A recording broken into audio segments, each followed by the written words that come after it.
இயேசு கிறிஸ்துவின் இன்ப இனிய நாமத்தில் வாழ்த்துகிறோம்.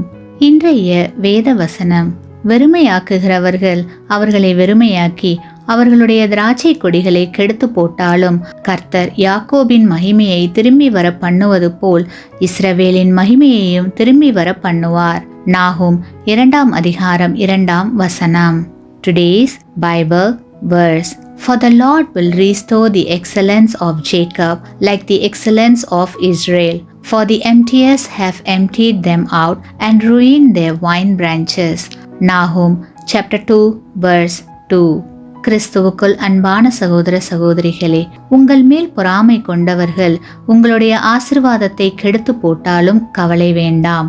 உங்கள் மேல் பொறாமை கொள்பவர்களை குறித்து எரிச்சல் அடைய வேண்டாம். ஏனெனில் யாக்கோபை ஆசிர்வதித்து மகிமைப்படுத்தின தேவன் உங்களையும் மகிமைப்படுத்துவார்.